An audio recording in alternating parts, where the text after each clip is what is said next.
এটা ক্লোজ করে দিতে হবে।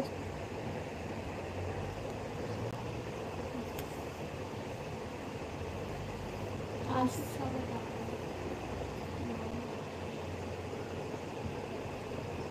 लाइव सभी क्या करती थी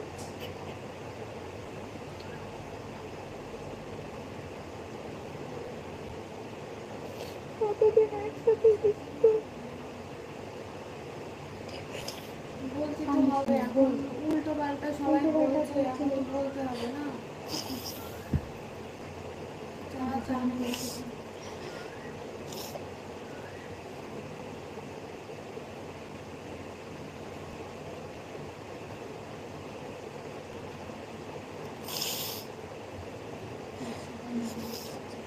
আমি লাইভে কি করে আসতে হয় সেটাও জানতাম না, মানে চ্যানেল সম্পর্কে আমার ভালো অভিজ্ঞতাটাই নেই, সবকিছু আরিয়ানি দেখতো।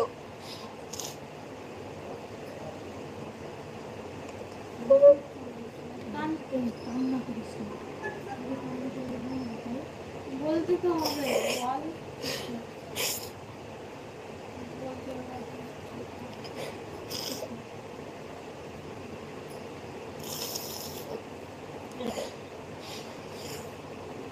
এখন তোকেই বলতে হবে, তোর মুখ থেকে সব শুনতে চাইছে, তুই বলবি কি হয়েছে কি না হয়েছে।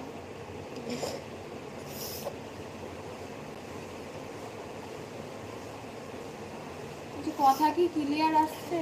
একটু এসএমএস করে জানালে ভালো।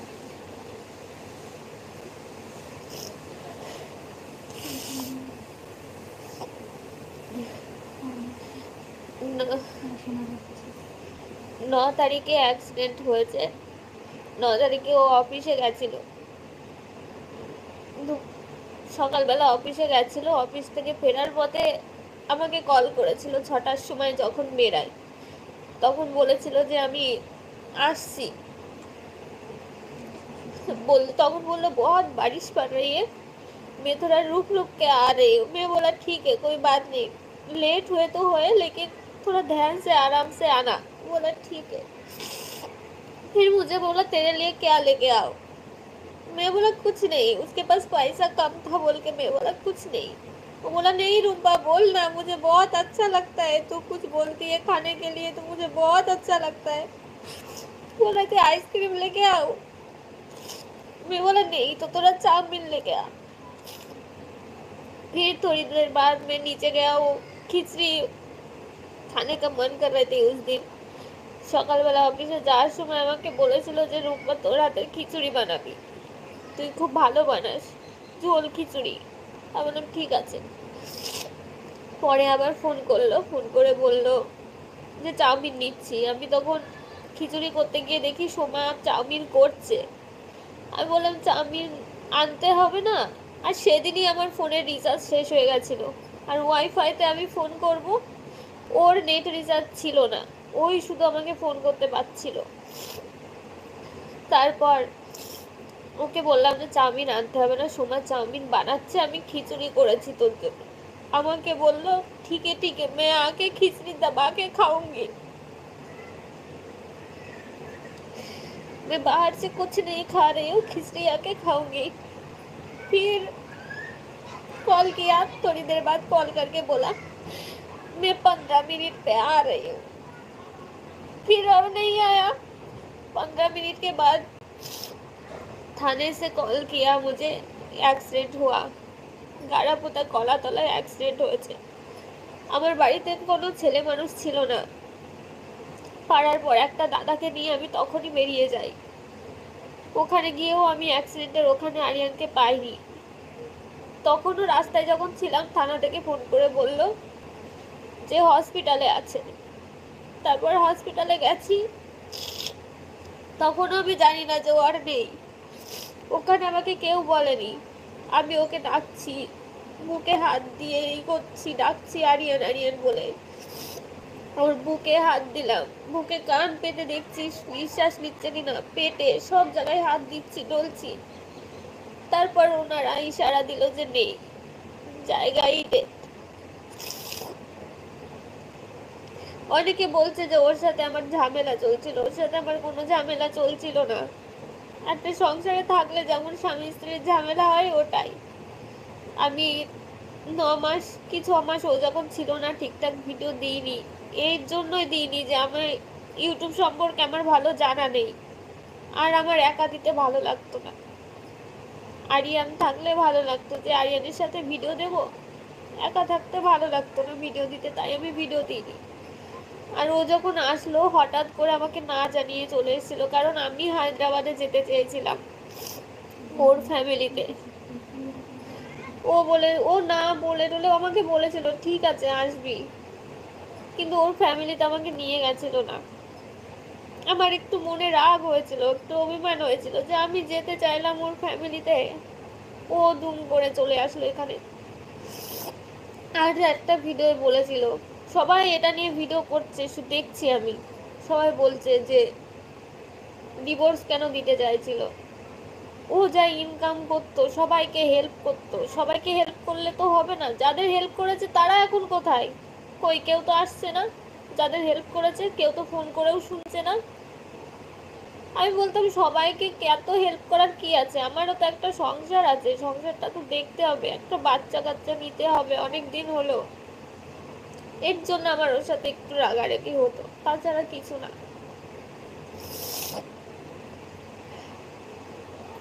আর বলছো জ্যোতিষীর কাছে গেছিলাম, ওকে আংটিও দেওয়া হয়েছিল। তোমরা সবাই দেখছো যে জ্যোতিষীর ভিডিওটা ওর অ্যাক্সিডেন্টের ছিল 2024-এ, তার জন্য আমি কিছু করেছি কিনা। তোমরা এটা দেখতে পাচ্ছ না যে ওর জন্য আমি আংটি নিয়েছিলাম, আংটিটা তারপর কি হলো, সব ভিডিও আছে তো। আর একজন মহিলা আজকে একটা ভিডিও করেছে, ওনার ভিডিওটা দেখেই আমি আজকে লাইভ আসতে বাধ্য হলাম।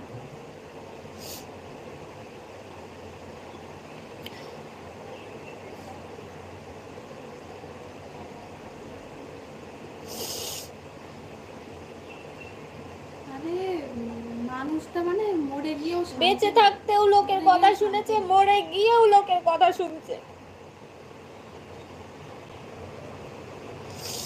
অনেকে বলছে আমার ভিডিও আপলোড হচ্ছে, আমার ফেক আইডি আছে ইউটিউবে। আপনারা ভালো করে দেখুন, আমার এই 2টো চ্যানেল ইউটিউবে। ইনি যে ভিডিও করেছে,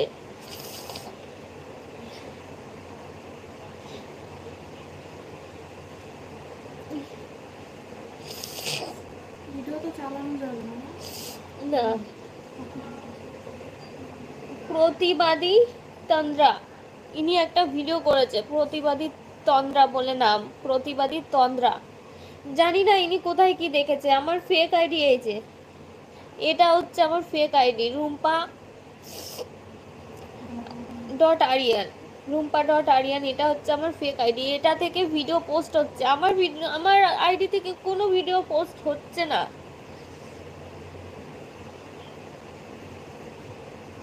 উনি এই যে একটা ভিডিও করেছে, এটা আমি কি করে দেখাবো এখন। এই যে একটা ভিডিও করেছে, ইনি কি জানে ইনি। আর যারা ভিডিও করছো তারা কি আমার কাছে পারমিশন নিয়েছো? জিমেলে মেসেজ করতে পারতে তোমরা যে দিদি কি হলো না হলো, আমার কাছে ডাইরেক্ট মেসেজ করতে পারতে তোমরা। মেসেজ না করে তোমরা তোমাদের মতো ভিডিও বানিয়ে যাচ্ছ। আরিয়ান কখনো এইগুলো পছন্দ করতো না। আমি কমিউনিটি পোস্ট কেন ডিলিট করেছি, সবার প্রশ্ন যে আমি কমিউনিটি পোস্ট কেন ডিলিট করেছি, ওটাতে সবাই কমেন্ট করছে যে আমি বোনের সংসার ভেঙেছি, তার জন্য কর্মের ফল। ও বলুক আমি কি ওর সংসার ভেঙেছি, তাহলে এরকম কমেন্ট যদি আসে আমি কমিউনিটি পোস্ট কেন ডিলিট করব না? যে একটা মানুষ মারা গেছে তারপরেও এই কথাগুলো বলছে।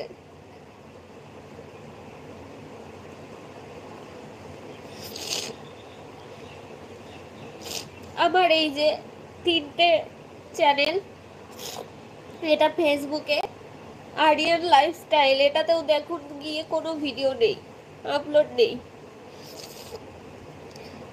আর একটা আরিয়ান.রুম্পা, আর একটা রুম্পা ব্লগ, ফেক আইডি অনেক আছে।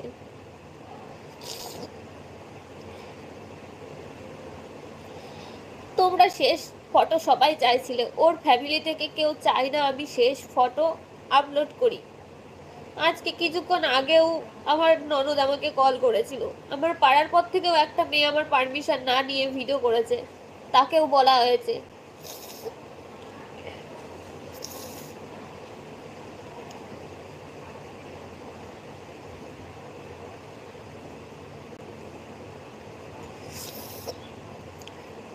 তোমরা আমার চ্যানেলে গিয়ে দেখতে পারো। আমার এরকম দেওয়ার পরিস্থিতিতে আমি নেই যে আমি দেব। তোমরা গিয়ে চ্যানেলে ভিডিও দেখতে পারো, ওখানে আছে ওকে আংটি দেওয়া হয়েছিল। ও এইগুলো বিশ্বাস করতো না। আজকে যদি ও থাকতো তাহলে যারা এইভাবে বলছে না, হয়তো বলতে পারতো না। কারণ ও কখনোই চাইতো না যে আরিয়ান রুম্পাকে নিয়ে কেউ কোনো কথা আলোচনা করুক। ওর ফ্যামিলি একদমই চায় না।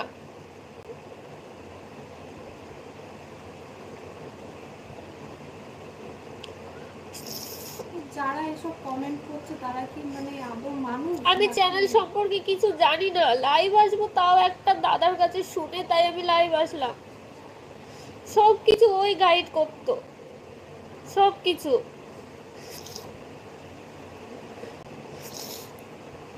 শুধু ভিডিও ছাড়তে পারি, ভিডিওটা এডিট করতে পারি, থাম্বনেল করতে পারি, এই আর কিছু পারি না। ফেসবুকের তো কিছুই পারি না, সব কিছু ও দেখতো, আমি কিচ্ছু দেখতাম না, সব ওর উপর ছিল। অ্যাক্সিডেন্ট হয়েছে কলাতলাতে হয়েছে, বৃষ্টির মধ্যে আমার স্কুটি নিয়ে গেছিল, বড় গাড়িটা ওই দিনই নষ্ট হয়েছিল। স্কুটি নিয়ে গেছিল, স্কুটিতে আসার পথে অনেকেই দেখেছে ওখানে ফোনে কথা বলতে বলতে আসছিল। তারপর ফোনটা, গাড়ি খুব জোরে চলছিল, ফোনটা কেটে ফোনটা পকেটে রাখলো। তারপরেই কিছুক্ষণের মধ্যে শোনে সামনে অ্যাক্সিডেন্ট হয়েছে। ওখানে কিছুক্ষণ ছিল কিন্তু কেউ হাত লাগায়নি। যদি কেউ হাত লাগিয়ে ওকে হসপিটালে নিয়ে যেত তাহলে হয়তো বেঁচে যেত। থানায় এসে থানায় নিয়ে গেছিল, ওখানে হসপিটালে। জিজ্ঞাসা করতো কেউ শুনতে পাচ্ছে কিনা আমার কথা। আচ্ছা, এসএমএস করেছিল।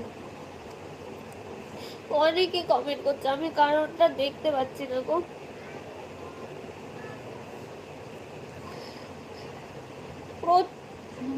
প্রতিবাদী তন্দ্রা অনেক থাম্বনেলটা যা দিয়েছে না, সত্যি জগন্নাথকে যদি আরিয়ান থাকতো না, ও কখনো চাই আমাকে যদি কেউ কিছু বলতো না, ও তার সাথে ঝগড়া করতো।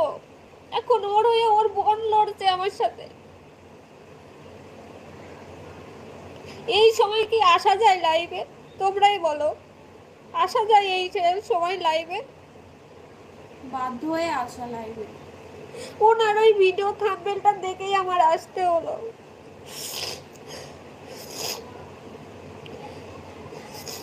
ওর সাথে আমার সবকিছু ঠিক ছিল, আমরা বাচ্চা প্ল্যান করেছিলাম, কত স্বপ্ন ছিল, 3টে অ্যালবাম শুট করবে, কথাও বলা হয়ে গেছিল 3টে অ্যালবাম শুট করবে, স্টোরি হয়ে গেছিল, সবকিছু ঠিক হয়ে গেছিল।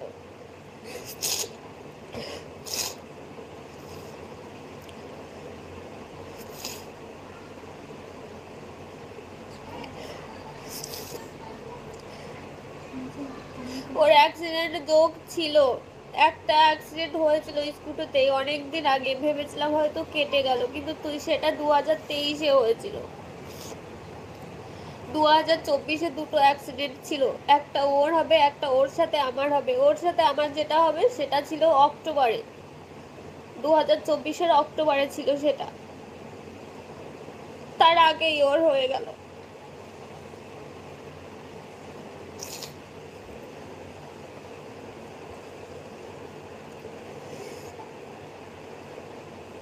আমাদের বাড়িতে কারোর অবস্থা ভালো নেই, আমার মা বাবার কারোর অবস্থা ভালো নেই। মেয়ে বোর্ডিংয়ে ছিল, ওখানে কান্নাকাটি করছিল, ওর ম্যামরা ফোন করে বলেছে মেয়েকে নিয়ে যান, রাখা যাচ্ছে না। ওর ম্যাডামরাই আধা রাস্তা ছেড়ে দিয়ে গেছে। আমার বাড়ি থেকে যাওয়ার মতো কেউ নেই, আমার কোনো না ভাই আছে না দাদা আছে, শুধু বাবা মা আমি আর বোন আর ঠাম্মি, আর কেউ নেই। আমার কাকু জেঠু কেউ নেই, আমার বাবা একা।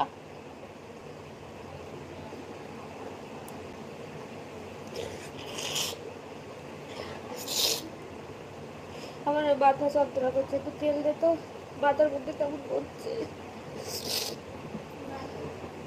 ওর ফ্যামিলির কেউ চায় না ওর ওই ফটো আপলোড করি, কেউ চায় না। আজ সকালেও ওর বোন ফোন করে বলেছে ভিডিও ছাড়বে না, আর আমিও ছাড়তে চাই না, কারণ ও ওর জিসম নিয়ে, ওর বডি নিয়ে খুব শৌখিন ছিল।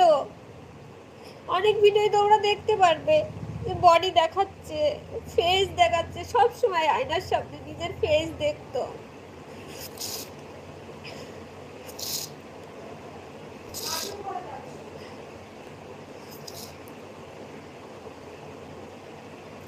আমার কথা একটুও শুনতো না, খুব জোরে গাড়ি চালাতো। আমি অনেকবার বলতাম গাড়ি জোরে চালাবি না, হেলমেট পরতে চাইতো না, কতবার বলতাম। আরিয়ানের বাড়ির লোক হায়দ্রাবাদে আছে, ওনারা কেউ আসার পরিস্থিতিতে ছিল না, কারণ আরিয়ানের মা হসপিটালে ভর্তি, ওনার অবস্থা ভালো না। আরিয়ানের ভাইয়ের সাথে, মানে আমার দেওরের সাথে, ননদের সাথে, নন্দে জামাই, মামা শ্বশুর সবার সাথে কথা হচ্ছে ফোনে। আরিয়ান যেভাবে মানে সামলাতো, এখন আলিয়া সামলাচ্ছে আমাকে। মানে এই লোকের কথা, ওদের কাছেও ফোন যাচ্ছে, সবাই বলছে তোমার এগেনস্টে বলছে সবাই। ওটা তো অ্যাক্সিডেন্ট, আমার তো কিছু করার ছিল না।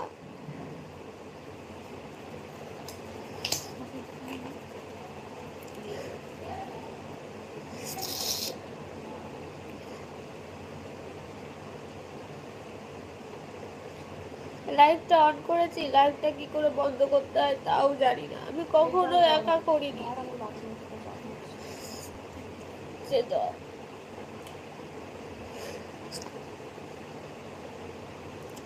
বললো 15 মিনিট পরে আসবে, তারপর আর আসলো না। খিচুড়ি খাবে বলেছিল, তাও খেতে বললো না।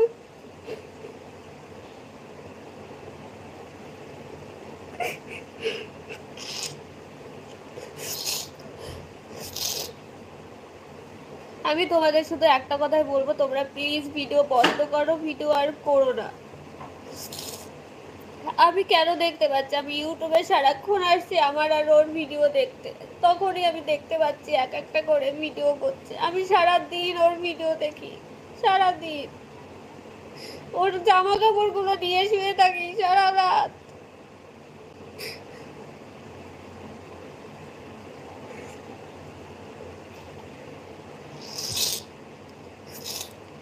আরিয়ানের কাজ এখানেই হয়েছে, আমরা এখানেই করেছি। ওদের ফ্যামিলিতে ওরা ওদের মতো করছে, আমরা আমাদের মতো করছি।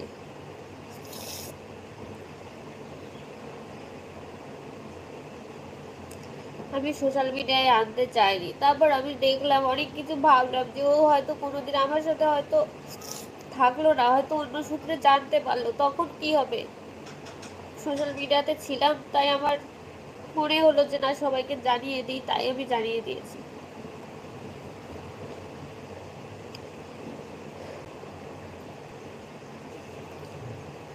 না, প্রতিমা দি কৃষ্ণনগর থেকে আসার সময় আমাদের এই গাড়াপুতা কলাতলাতে হয়েছে।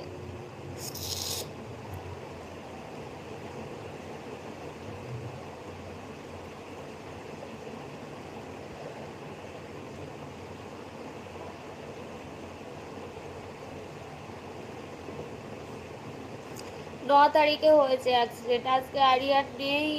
আজকে ক তারিখ হচ্ছে রে? 9 তারিখে হয়েছিল, 9 তারিখে, আজকে 15 তারিখ।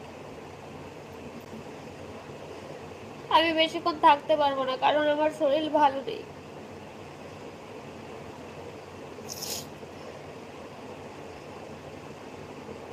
বৃষ্টি হচ্ছিল, বৃষ্টির মধ্যে গাড়ি চালিয়ে আসছিল, আসার সময় গাড়ি স্লিপ কেটেছে, গাছের সাথে লাগিয়েছিল, ডান সাইডটা পুরো লেগেছে, ডান সাইডটা পুরো মাথা থেকে পা পর্যন্ত, এখান দিয়ে বেশি লেগেছে, এখান দিয়ে হাতের এখানে লেগেছিল। যেখানে হয়েছে ওখানে কিছুদিন আগেও, মানে প্রত্যেক বছরই একটা একটা করে অ্যাক্সিডেন্ট হয় ওর। নতুন কাজে ঢুকেছিল, কাজে ঢুকার 9 দিন হয়েছিল, জয়েন করেছিল কাজে। কৃষ্ণনগর কাজ করতো, কৃষ্ণনগর রোজ সকালে যেত, আর ওই 8টা-9টার দিকেই বাড়ি আসতো।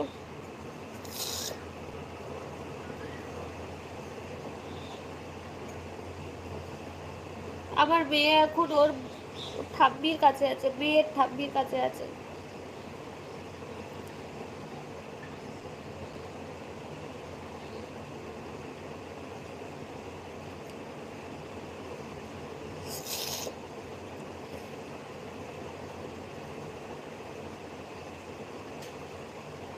তোমাদের যদি কিছু জানতে ইচ্ছা করে তোমরা আমার জিমেলে মেসেজ করো। তোমরা যদি কেউ আসতে চাও আমি ওখানে অ্যাড্রেস দিয়ে দেবো, তোমরা চলে এসো, এসে আমাদের এখানে সবার কাছে শুনে যাও কি হয়েছিল। কিন্তু না জেনে শুনে এইরকম ভাবে ভিডিও করাটা আমার মনে হয় ঠিক না। আরিয়ানের বাড়ি হায়দ্রাবাদ।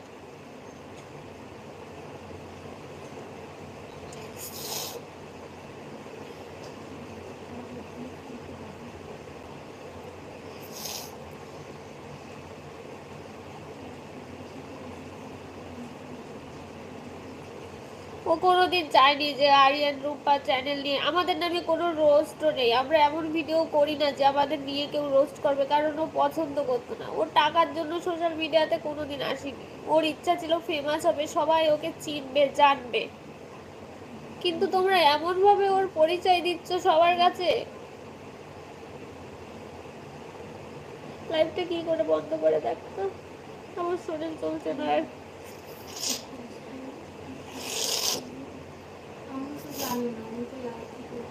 হ্যাঁ, আরিয়ান মুসলিম ছিল কিন্তু হিন্দু ধর্মে চলে এসেছিল। আমার সব ডকুমেন্টস আমার কাছে আছে, থানা থেকে সব আমি পারমিশন মানে আমাকেই দিয়েছে ওর বডি। ওর বাড়ি থেকে কেউ আসতে পারে, ওর বাড়িতেও সাপোর্ট করার মতো কেউ নেই। ওর বাবা নেই, ওর মা, ভাই, দুটো বোন। ভাইয়ের সাথে আমার কথা হয়, ওনারা যেতে বলছে আমাকে ওখানে, কিন্তু এই মুহূর্তে আমার যাওয়ার মতো অবস্থা নেই। সকালবেলাও ননদ ফোন করেছিল, ননদের সাথে সব সময় কথা হতো। যখনই ওকে ফোনে পাচ্ছিলাম না তখনই আমি আমার ননদকে ফোন করেছিলাম যে আমার ফোন তুলছে না, হয়তো রাত হয়ে যাচ্ছে, আমি হয়তো রাগ করবো, তুমি একবার ফোন করো না, তোমার ফোন ধরে। ও ফোন করলো, ওর ফোনও ধরেনি। তারপর যখন বললো অ্যাক্সিডেন্ট হয়েছে, খবর আসলো, তখনও আমি বললাম ওর বোনকে। প্রত্যেকটা আপডেট আমি ওর বাড়িতে দিয়েছি, কিন্তু ওর বাড়ি থেকে আসার পরিস্থিতি ছিল না, কোনো দিক থেকেই ছিল না পরিস্থিতি ওর বাড়ি থেকে আসার। ওদের অত অবস্থা অত হাই পায় না।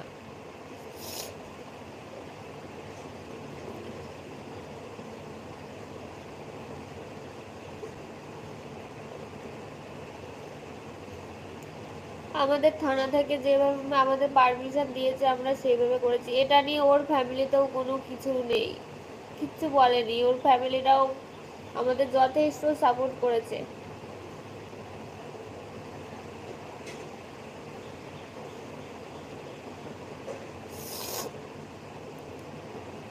লাইভটা অফ করবো কি করে? তোমরা যারা জানো প্লিজ একটু বলো না। আমি কিচ্ছু জানি না সোশ্যাল মিডিয়া সম্পর্কে।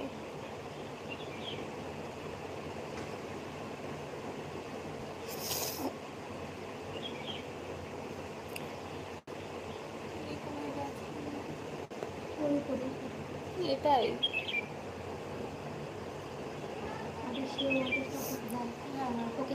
আমি লাইভটা অফ করছি কারণ আমার মনের অবস্থা ভালো নেই। আর তোমরা যারা বলছো যে যখন জানতো ওর অ্যাক্সিডেন্ট আছে তোমরা কিছু করোনি কেন? দেখো সব করেছি, ওখানে ছিল আছে ভিডিও, তোমরা দেখো। আমি এখন দেহার মতো আমি মোর অবস্থায় নেই, আমি দিতেও পারবো না।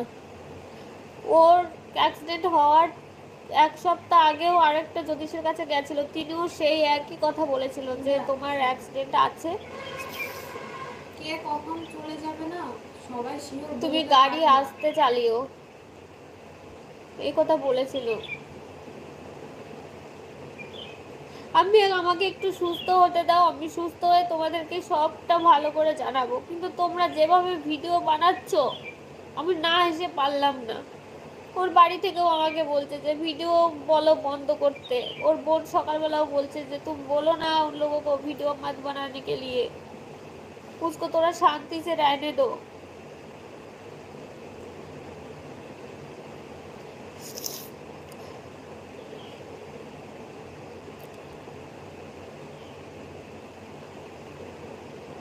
ওকে অনেকে অনেক কথা বলতো, আমাদের এখান থেকেও দু একজন অনেক বলতো, এখানে থাকতো, আমার সাথে ছিল।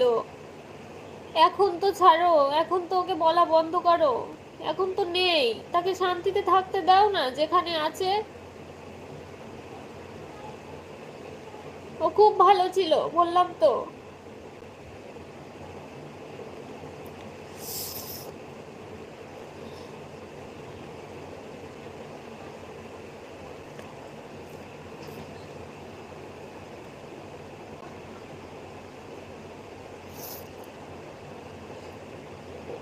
আমি লাইভটা অফ করছি। অনেকে এখানে বলেছো কিভাবে অফ করতে হয়।